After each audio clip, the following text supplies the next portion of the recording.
A wonderful morning goes out to all our viewers from around the world. This is QTV This Morning. We are back on another edition. I am Ibrahim Obalde. Thanks for joining us.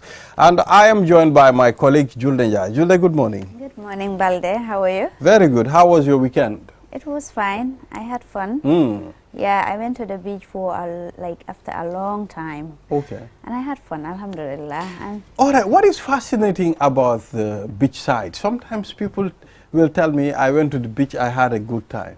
You know, me, I don't enjoy beach sides. really? No, I don't. There is a lot there. Trust me, you can grab a lot of things at the beach. I mean, there is something so special about the beach.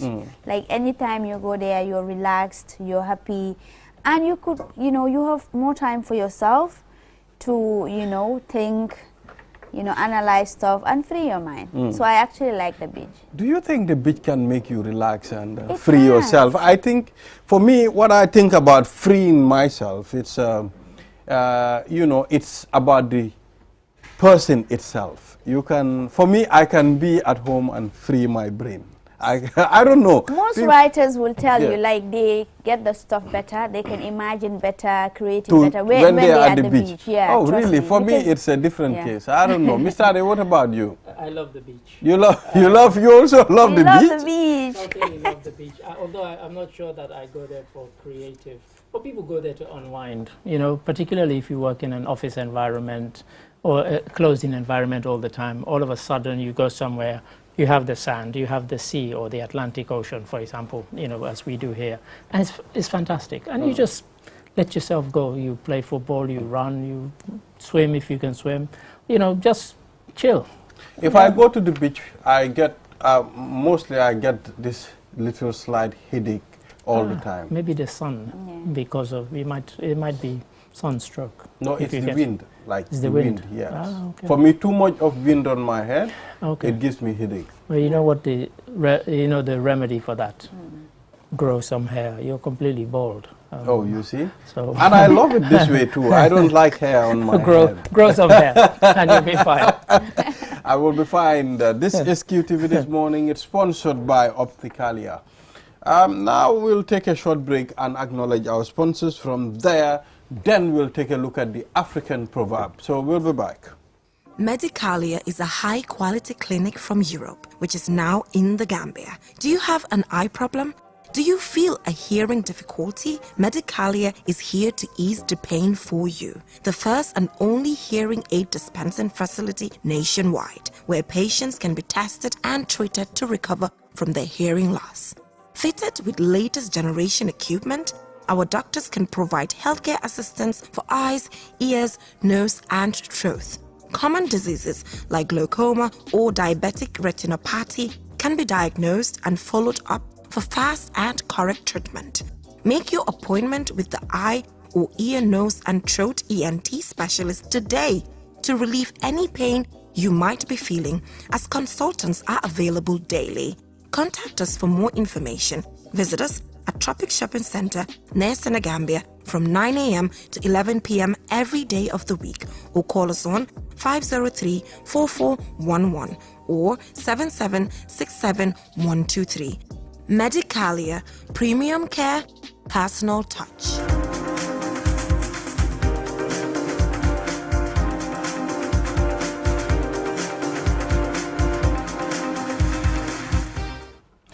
You are watching QTV This Morning. We are back. And, well, let's take a look at the African proverb. I mean, before we come on air, we were, just trying to see how to construct it well. Julde, please help us out. Okay, our African proverb this morning is rain met the bathroom already wet.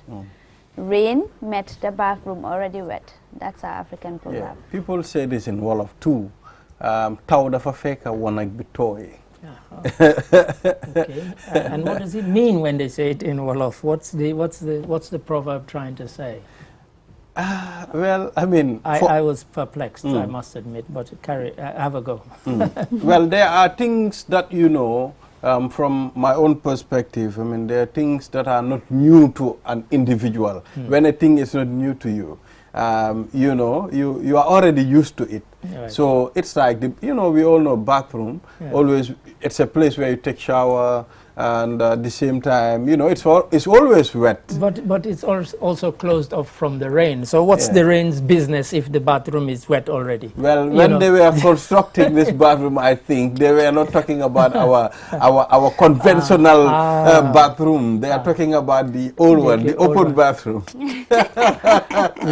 which probably means that you can only shower during the rain season in that case. But yeah, you know, I guess it's a case of, you know, coming late to the party. You know, you've arrived, but you know, whatever you came to do has already been done.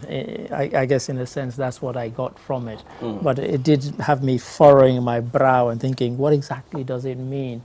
So I'm afraid that's about the best I can do. Like, you know, sorry, you're too late. You know, you came to close the stable door, but the horse has already bolted. This is what I get from it. But exactly. it did perplex me somewhat. You know, like, you know, yeah. But it made me smile, mainly because I couldn't understand it. Julde, have a go.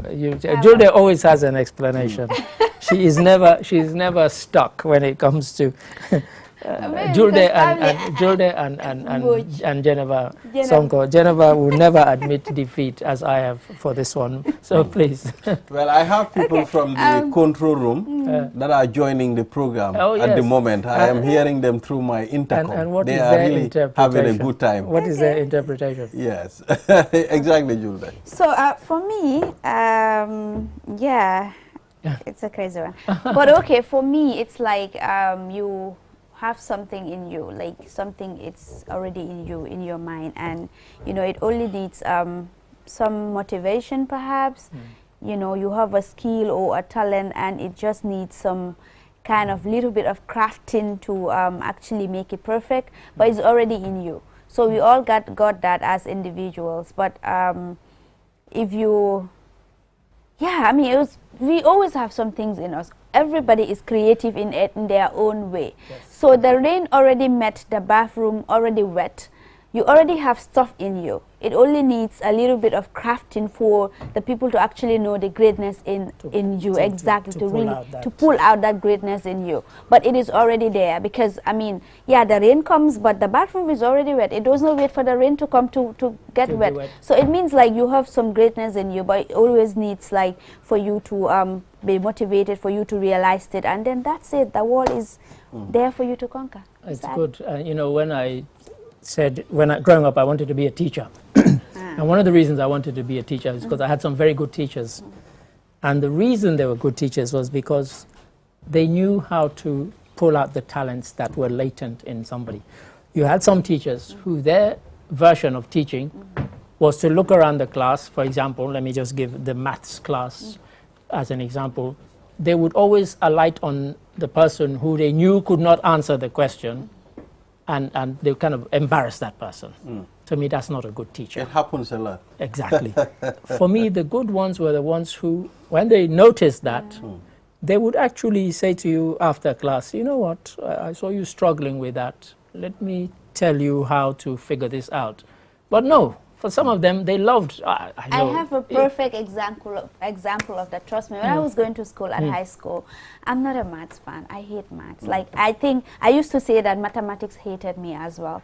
So there's this one mathematics teacher who always said that, okay, I think you are better off married than sitting in class. And that was just maths. I was like, and there was a point I said to myself, you know what? I'm gonna embarrass this teacher this time around. What I did was I studied so hard, like I never bothered myself to study maths because I hated maths.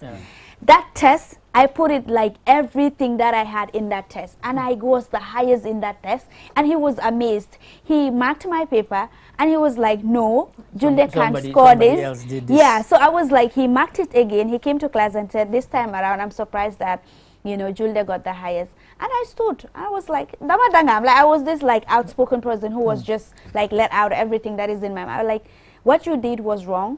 It's not like I am dumb, but because I hated the subject, English, like I was the best English student, but I hated maths. So I told him, like, the way you're doing stuff, I wanted to prove to you that I am not all dumb, but because I don't like the area, and that doesn't mean that you know, marriage is my area. At least I have an almost identical. At least he pushed him to he pushed her to the corner to an extent where she passed that that test. I have an almost identical. You know, growing up in Sierra Leone, as was the way when people taught in Africa. You know, it was only when I went to England and I had a Yugoslav man, Dr. Jovic, and he was my teacher. One day he sat in the class and he said, they used to call me Darami A. My brother was Darami J. He said, come, I want to see you after class. And I thought, oh, what have I done now? And he said, before I came in today, I got your subject results from all the other teachers. He said, you seem to have scored very high. You came first or second in almost every subject. He said, why are you almost last in maths? I said, difficult. He said, no. He said, maths is all about logic. He said, so from today, I will take you when I'm going to catch my train. He said, it's a 10-minute walk. Every day I will give you a test, and you should complete it by the time I catch my train. I'm like, believe me, the change that guy did. When I went back to Sierra Leone, I took my results to my old schools to show my old teachers. I said, I wasn't stupid. You were a bad teacher. Yeah, you were. You know, and that's what some of them, they should not be in the profession. They say this. They just want to punish people, embarrass people. It doesn't make you a good teacher. Trust me, we have lots of bad teachers in the system. They will tell you outright that you're dumb, this is not your place, go and get married, you're wasting your time. I mean, all those sorts of words.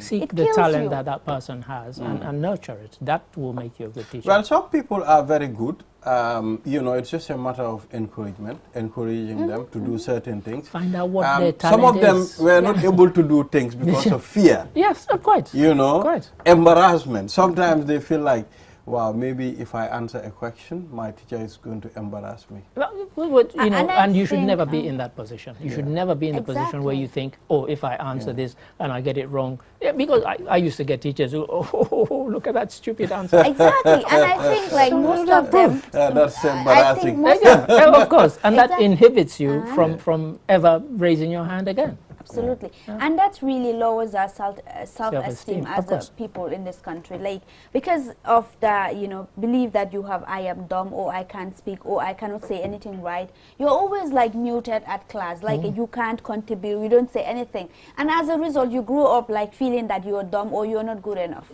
So I think sometimes our teachers also contribute a lot in our, the way we perceive things, the way our ability. I think they sometimes contributed in cleaning our skills. That's why it's important for. Honestly, they will tell you outright. It's important for teachers to get the teachers training as well. I mean, teachers training doesn't only mean you need to go and, for them to teach you how to teach children, in class, but also how to comport yourself as a teacher.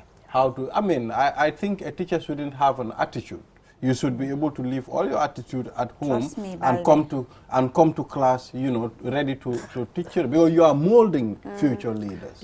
Teachers they're human beings, so they will have an attitude. But you're right. It's like any profession. For example, if you're a policeman or you're in the army, there might be a time when you're dealing with a riot. People will hurl insults at you. They'll insult your parents. But your training tells you should not react. Even though as a human being you want to, but you have to hold yourself back. Absolutely. It's the same for a teacher. If something happens, don't respond in an emotional way. You are the one who has to be able. Look, if you're a good teacher, it's not having it up here. It's how do you impart the knowledge that you have. That's what makes you a good teacher. And, the style and the manner, it matters. And, in any class, you will have people of different abilities, and you have to recognize that, and the person who recognizes that is the one who he or she will be a good teacher. We made mention of mathematics. I mean, most people hate mathematics in West Africa. Because of the way it's taught. And now if you go online, you go on YouTube, there are very fun videos that show you how math should be, and they make it fun. There are guys now who their videos have gone viral because of how they've taught maths, and people can find them. Just type, mathematics can be fun on YouTube, and they will all come up. Can you imagine when I was going to high school, my mathematics wasn't that good, but I went on to do further mathematics. Can you imagine? So did I. Is that not suicide? Well, you know, I did. It's now that I'm realizing that. Even my general maths is not correct. So I'm doing further maths as well. They had add maths. So, you know, when I told my teachers in Sierra Leone that I was going to go and do add maths, advanced mathematics, they sort of like, until I showed them my results, I said, you know, I had this in me, but you guys didn't know to bring it out. You were too busy trying to embarrass me. Just the notion. So, yeah. I am partly like who I am today because of a teacher. When I was at primary level, my English teacher used to say that I think you should be a journalist. Right. I was like, why? He said, I think you have a like future in journalism. Right. You know, growing up, I went to senior secondary level. My teacher as well, Mr. Ba of St. Peter's, he also saw that in me. I could not see that. He was like, I think you will be a journalist. I said, why? He said, I just think that because the way you speak, you know, the way you respond to questions, and you are a bit of a radical. Like whatever you see, you don't see wrongs and you let it go. You want to address it instantly. And I think those are the qualities of a good journalist. I said, okay. And I gave it a shot. Immediately after school, I gave it a shot. He was like, yeah, I think you will be a very good journalist. Exactly. You have to have that questioning spirit. And I say to people who come here and say they want to be journalists, I without meaning to be rude to them, sometimes they come here as interns. When they're leaving, I say to them, look, think of something else. You have other talents, but journalism is not one of them. And one of the things is you have to be inquisitive. You have to question things. You know, if you travel on the bus every day or on a train or whatever, you're on a taxi and you hear things, you see things that might be interesting, don't wait for your manager, your editor to say, go and do a story. You might think, oh, this would make a good story. Let me ask because I heard something or I saw something. That will, you know, you have to be inquisitive. And if you don't have that, but do you realize that recently we have a lot of journalists in this country? Too many. Yeah. As I speak, without exaggeration, I think I have 27 people who have applied for internship. 27. That's a lot in a short space of time. And there was a time, Jude, I mean, it's like, you know, being a journalist in this country is like sitting on a time bomb. Of course, which is why you, at one time you had a lot of sports journalists in this country because they felt sports was a safe thing to report on. But even that could get you into trouble, you know. So yes, a lot of them went into that. But now people, and I have to say this because there are people who might be watching. A lot of the people who come here and say they want to be a journalist, they actually think what we do is easy. And you know, people think journalism it's just about reading or presenting. Or if you are eloquent, like you can speak, you know, like and okay, I think you should be. That's it. I mean, and some of the people who've come to us, that's exactly, they say, oh, my friends say, you know, I speak well, I'm very confident in public speaking and so on. But that's not all it is, you know. And so, you know, when I tell them what is required, or they come here as interns, and by the time they leave, they realize that, oh, it's not as easy as I thought. It really isn't. It's not that I'm trying to scare anybody, but it's not just because you can read and write. It's what you read and what you write and how you interpret things. Exactly. Well, that's interesting. I think this African proverb, I mean, whenever you delve into it, it can direct you to different directions. It always gives you food for thought. Yes, that's a fact. You know, Mr. Ade, I just want us to delve into certain things. I mean, let's talk about the society. This society? Why are people not honest to themselves? Why? I mean, sometimes I sit and wonder. Things that I will not say when Ade, things I'll say when Ade is present, I won't say them in front of Ade. And if Ade is back, I'll laugh at my face. Yes. That's so hypocrisy. you can see people. You can see people will say things on social media.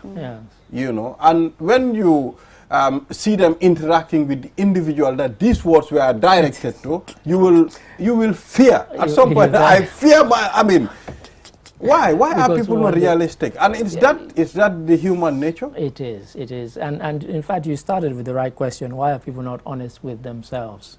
And I'll give you a perfect example. You know, when I was in the UK, look, society is such that sometimes couples, they've been married 5, 6, 10 years, whatever, they start having problems.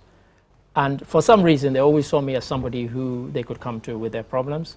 And I can tell you, husband and wife talking about the same incident, they would always spin it. They would tell just enough of the truth in that story to make themselves come out as the good guy in the story.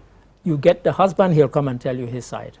You get the wife, she'll tell you her side. And you will recognize bits of the story from what they both put a bit of salt and pepper to make themselves be the one who was in the right. And I always say to my friends, I used to tell them, if you're going to come and complain to me about your wife or the wife is I would always say, don't think I won't ask the other person, because I'm not into you coming su behind your partner. And so then I would sit them down and say, oh, this is what you said. Where does the truth lie? Human beings are like that. We tell a story and we spin it ever so slightly by putting just enough of the truth in it. But we never go and, if I'm complaining about Julia, I'm not going to make myself be the bad guy. I would say, oh, we have this argument and this, that, and then I leave out certain crucial detail which might make you think, oh, but you're the one who's in the wrong. But at some point, I mean, if you have conscience, I mean, your conscience will judge you. Not everybody has. Exactly. I think that's something that people sometimes think, that everybody has a conscience. Not everybody does. There are people Some people don't think. They would send you to your death and not even blink. And still... That oh, I lied. They've done something wrong, yeah. They would never think they did something wrong, which is kind of... those people I fear more than anybody but in this world. But actually, Mr. Ade, is it not okay, I mean, to tell your wife, okay, fine, yes, it's true, I cheated, the messages you saw on my phone, it's true, I cheated, but I'm sorry. You can say that, but sometimes the I'm sorry is not accepted. Then, it's not then that's the reason why they are hiding it. It's not enough. That's why you try, and in the first that's place? why you turn the whole story, the scenario. I mean, you deny it. Why must you because cheat she in won't the first forgive place? you at the end of the time, and she'll just be looking at you as a cheater. That's this is it. I mean, because sometimes you can get into a situation where you have broken the trust, and no matter what you do, you can never regain that trust. And usually that happens because the person has trusted you completely. Yeah. They've never seen you as that kind of person. And when it happens, they'll be thinking, gosh, this guy, I trusted him so much, and Mr. Balde, and look at the messages on his phone, and I had no idea that he was like that. What else has he lied to me about? That's and that's... It can end up being quite poisonous to the relationship. So can you revive that again? Some people will say once trust is broken, it can never be mended again. Trust me, it can never ever be mended, because no, it's just a matter of trying to win the confidence of that individual again. Trust me, Balde, even if they pretended like they're forgiving you or they're trusting you, they still have that element of doubt, and that will be there forever and ever. That is just human nature. I mean, you can't break my trust and you expect me to trust you again completely. At least whatever I am doing, I will have some doubt, like, okay, I would be reluctant, not like before I would pour everything out to you, and then without having any doubt, okay, maybe my trust might be broken, or I might be disappointed or let down again. It's different, like it's completely different.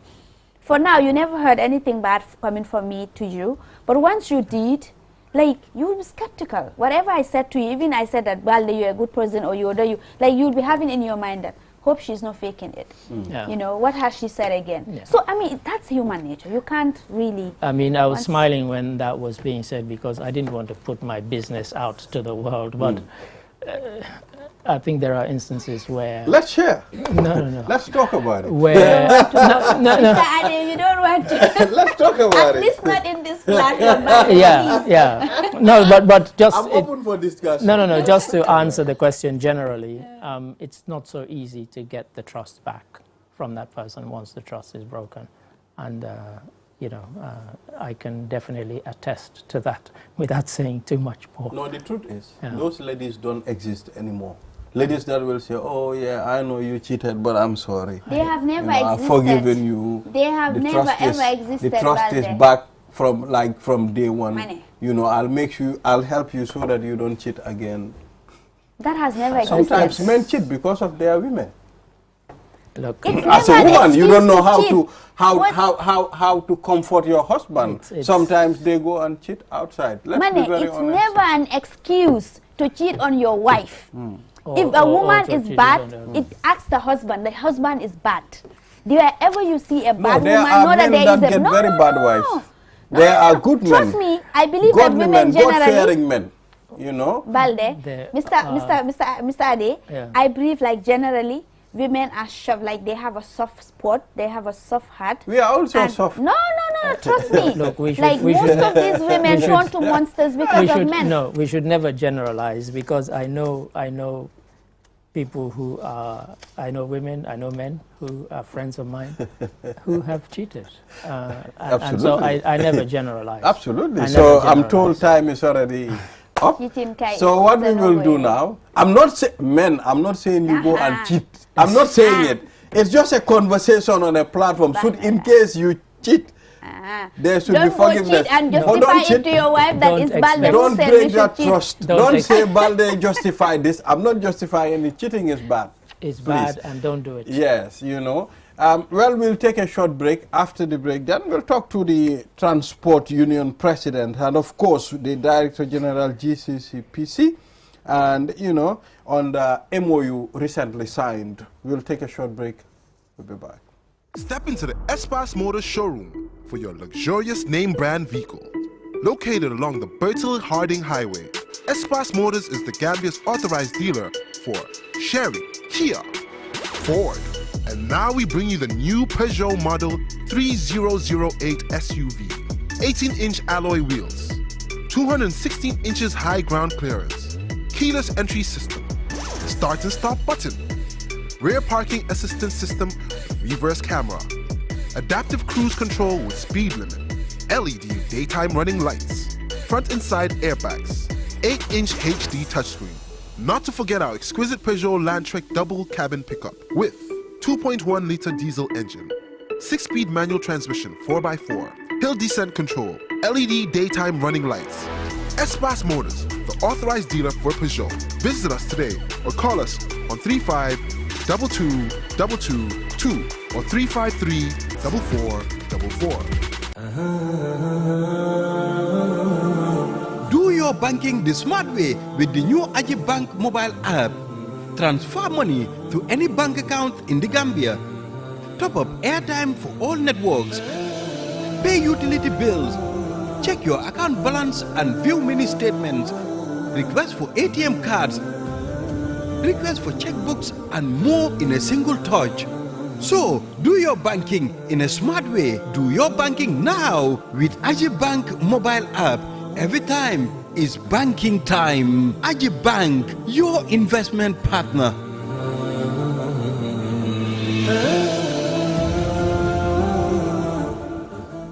Opticalia is a leading European brand which is now in the Gambia.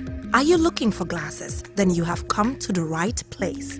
As a first step, we will perform an eye exam to ensure we prescribe the correct lenses for you. After that, you can select a frame of your choice. We have a variety of brands in stock, and you will definitely find yours.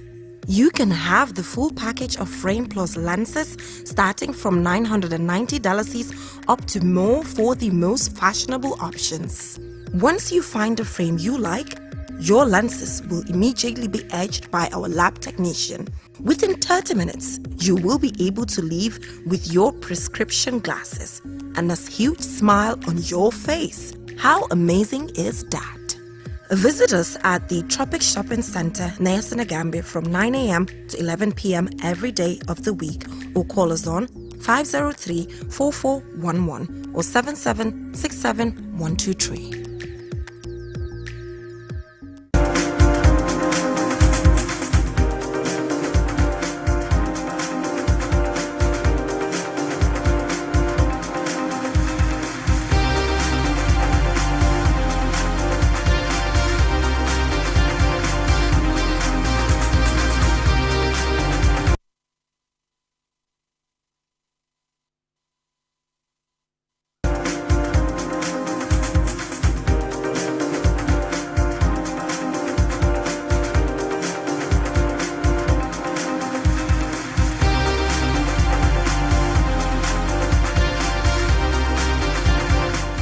Thank you. We are back, and this is QTV this morning. Well, from that interesting discussion there with Mr. Ade Drame, now we will talk to GCCPC and the Transport Union President. We have Babkar Sise, Director of Competition, GCCPC, and of course, the President of the General Transport Union. But first of all, let's start with GCCPC. I mean, sometimes your CCPCs, they confuse us a lot. Why, I mean, Julde, it's difficult to mention them sometimes. It is. You have GCCPC, GCP. Yeah, I'm just trying to pull your legs, Mr. Sise. It's good to be here. Good to have you. Thank you, don't, because we have more CCs than even the Cs on that GCCPC. Oh, really? Wow, that is a combination of Cs and CCs. And we have two CCs here. So you say, wow, nice. So the combination has justified the Cs. All right, okay. Yeah, so it's good to have you, Mr. Sise, President of the Transport Union. Welcome back to your house. Thank you. Yes. All right, so let's start with the MOU. How important is this, and what is this MOU about? The MOU is to foster collaboration between the Gambia Competition and Consumer Protection Commission and the General Transport Union. The work we do at the Commission is anchored on two main things, on competition and consumer protection. And with this, you need partnership to be able to enforce and administer the Competition Act and the Consumer Protection Act respectively. And if you look at the transport union's work, transport, constitute one of the biggest constituency of consumers. It's like, almost every consumer use transport, being a baby up to, the elderly.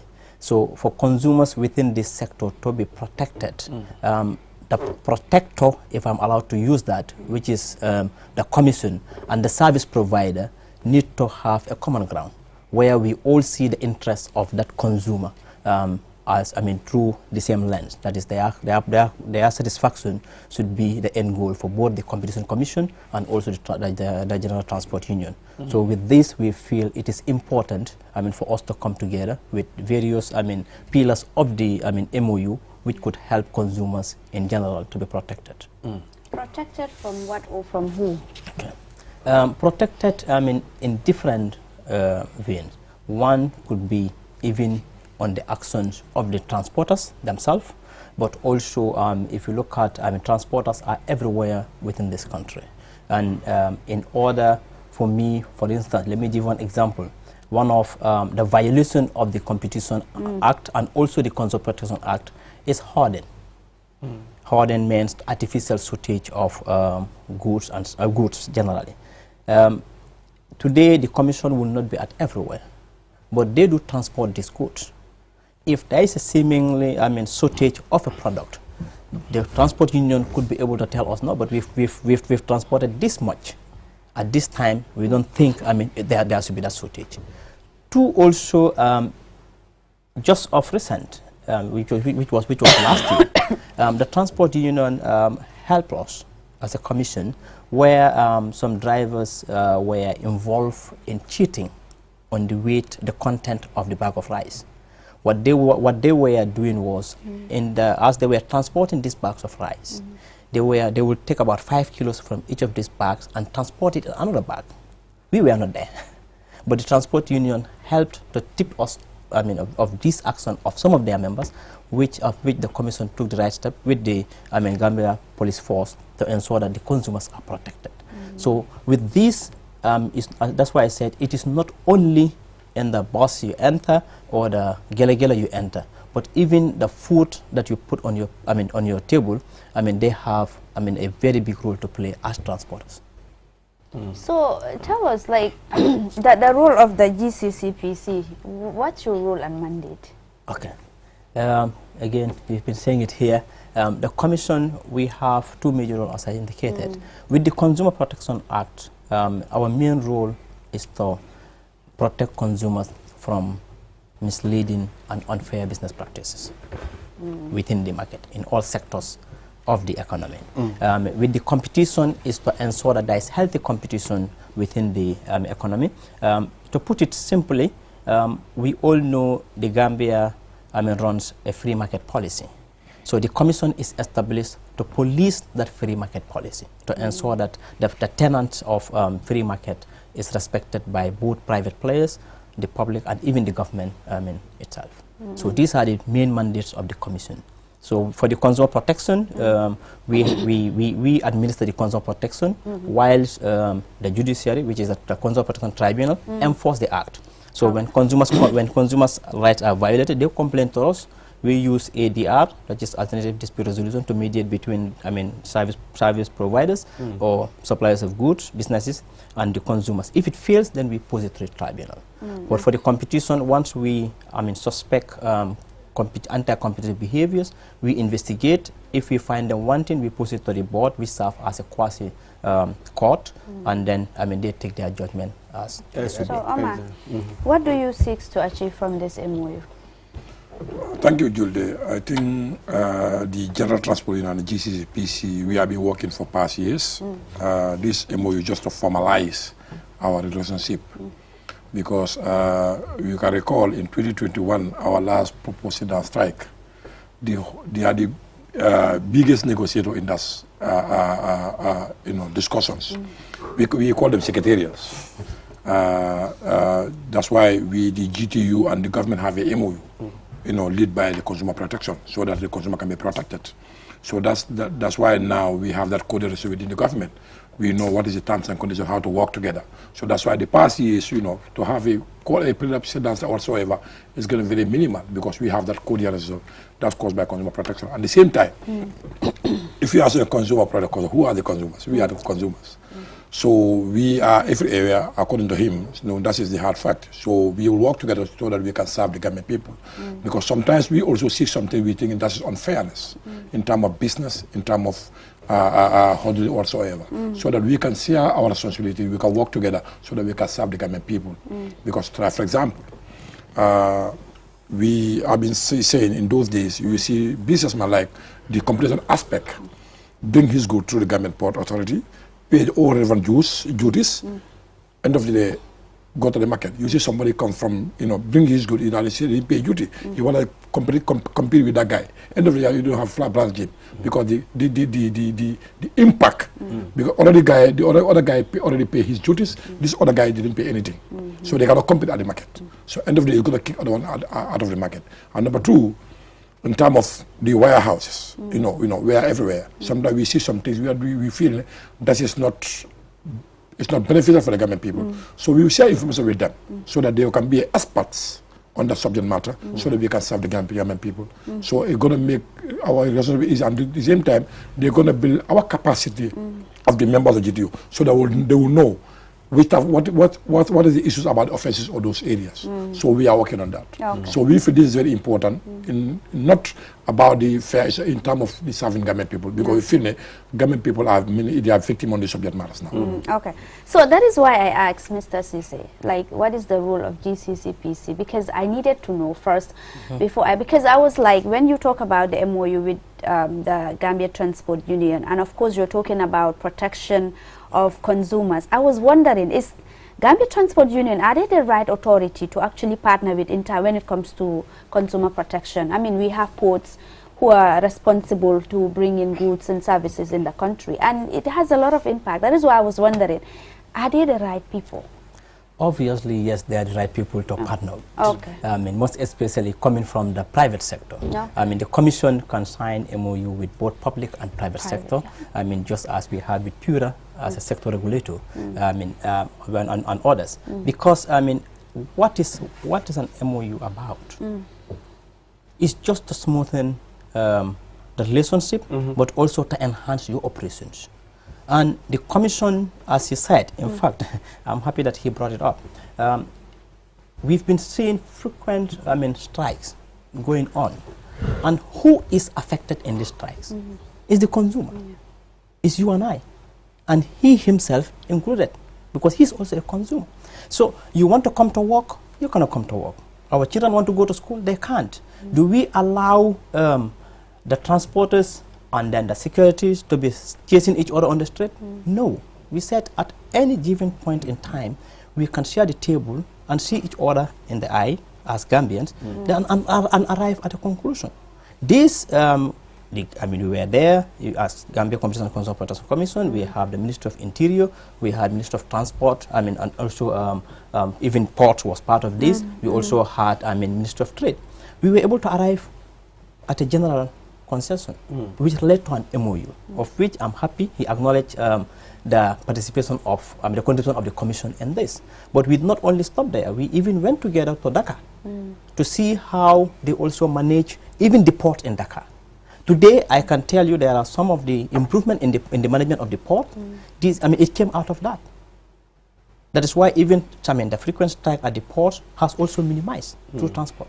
So, to say they are private sector, whether it is, they are the right body to sign an MOU with, I'm saying yes, because it's a union that has a countrywide membership, one, that serves each and every consumer. Any food you put on your table has to be transported. Now, one pillar of the MOU is to build their capacity. What are we building their capacity on? Is on consumer rights, is on competition issues, and what that brings up is voluntary, compliance. Once they understand, because some of the things they are engaged in, they may not even know that it's a violation. But once their capacity is built, and they understand issues, they will be able to even regulate themselves before we come in as a consumer protection.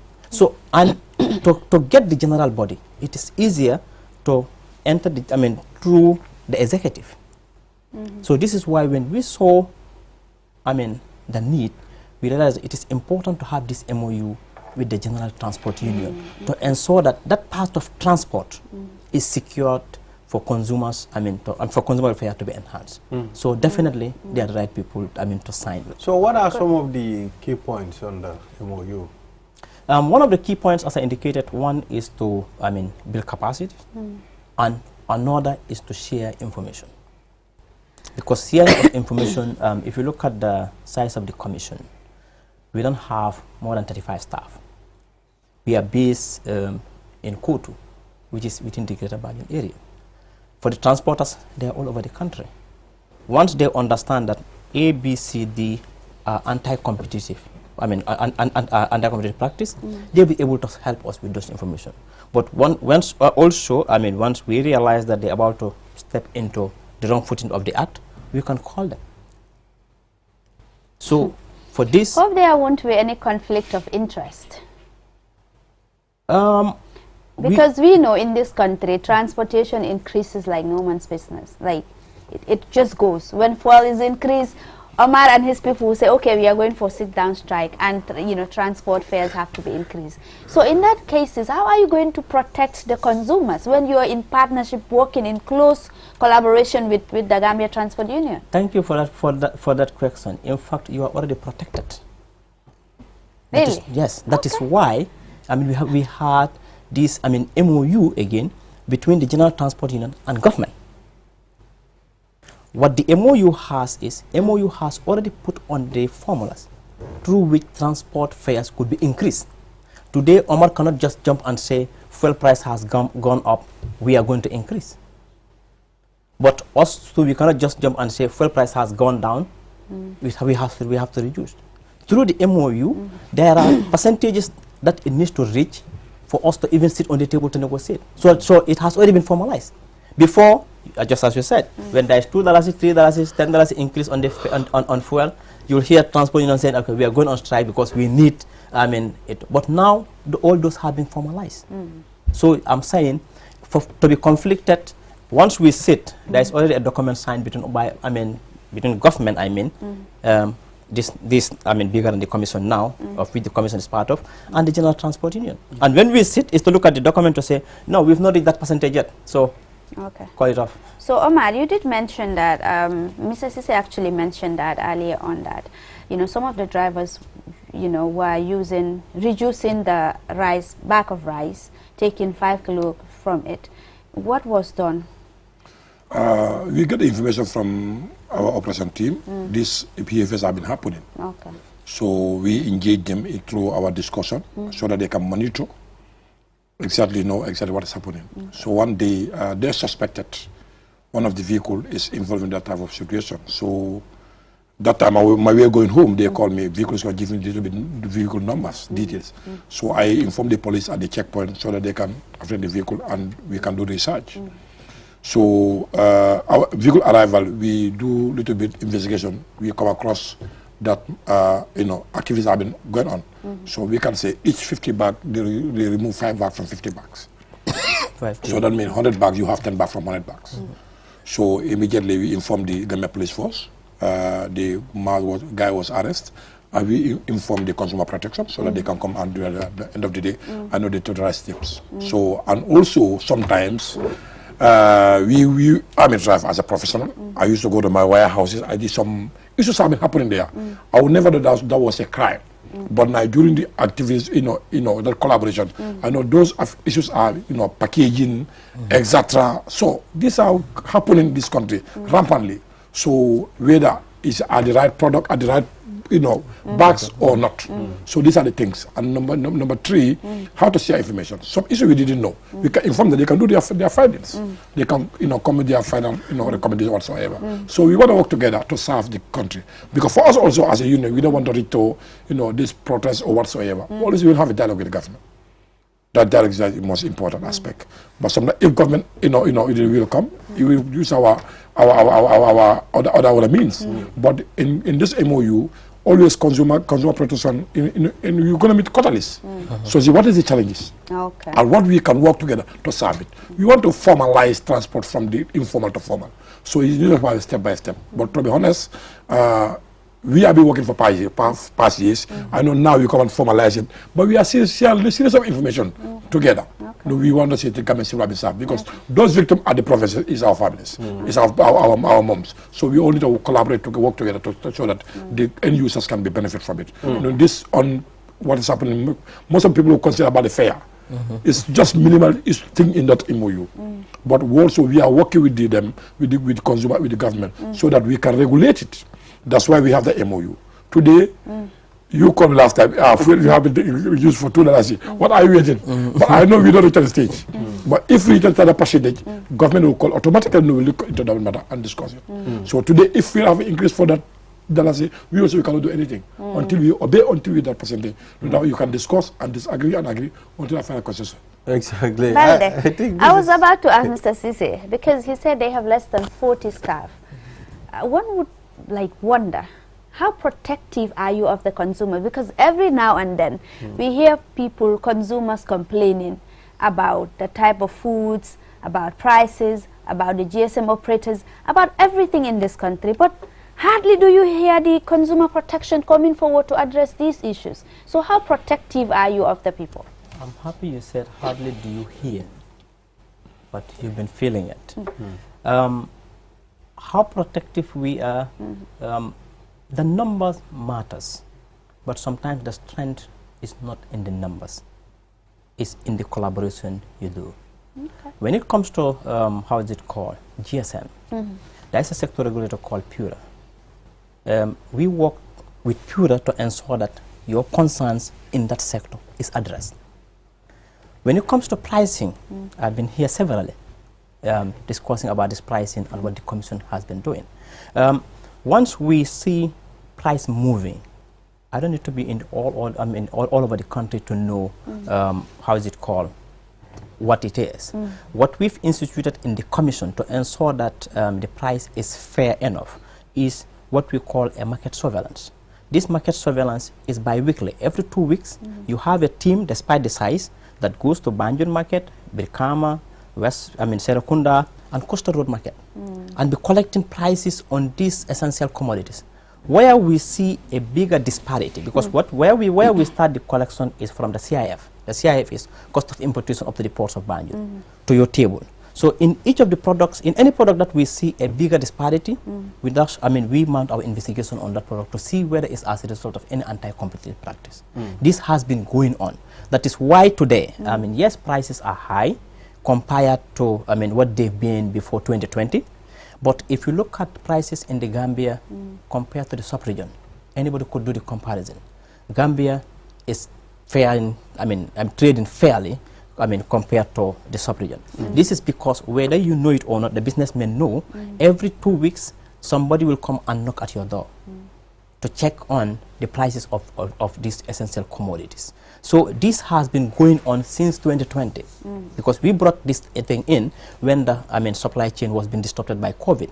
The Ukraine also came in, and what we will do is anytime we have any substantial information, we'll share this with the public. And I think we have to, as a commission, we have to be grateful to QTV because every now and then in different programs, whether it's the one you do in the Ramadan, the commission will be called, and even this morning I was here I think twice or so to share this with the public, that if you see prices going up, it's as a result of this. Where we find business wanting, then we go in to act in line with our in line with our mandate. So, and this has been going on. I can give you another one. We look at the cement.